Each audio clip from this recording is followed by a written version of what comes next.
Beleza. Boa tarde aí, Vaguete. A gente vai falar um pouquinho sobre o trabalho aqui, né? Eu, Cássio, Eduardo e Henrico aí. A gente fez um joguinho de plataforma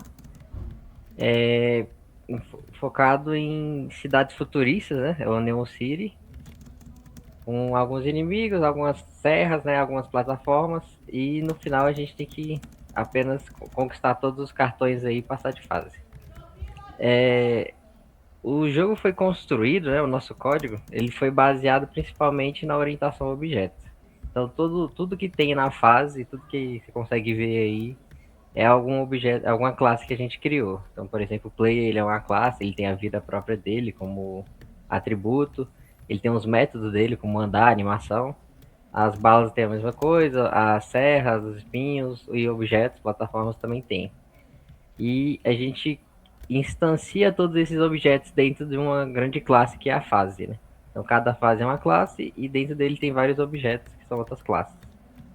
E a gente usa alguns métodos como o create para criar a fase no início já, né?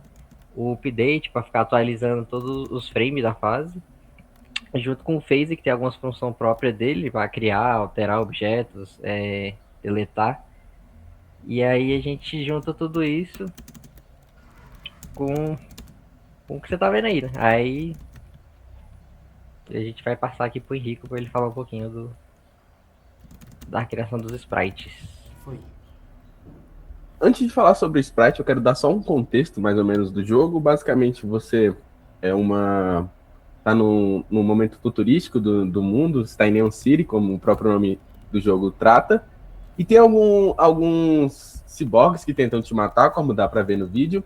E você é meio humana também, meio robô, por conta do tá no futuro. E você tem que pegar alguns cards para passar da primeira fase para aí sim a porta abrir e você ir para a segunda fase, onde você tem que pegar alguns checkpoints para poder passar pela rota correta. E no final vai ter um boss final, onde ao derrotar você recupera o data center. Isso tudo foi descrito nas etapas iniciais do projeto.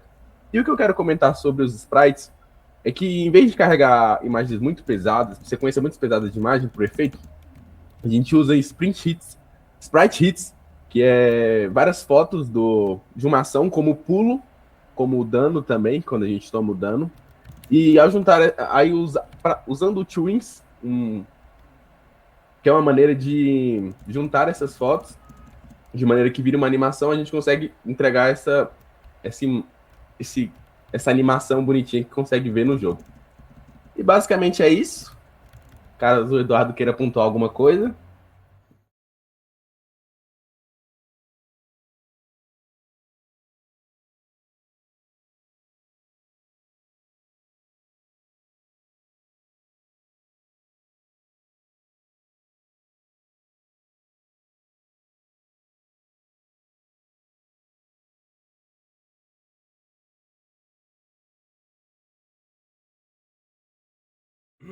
Bom, professor, a gente já passou um pouco do que a gente construiu até aqui. Eu vou adicionar o que a gente fez por último, né?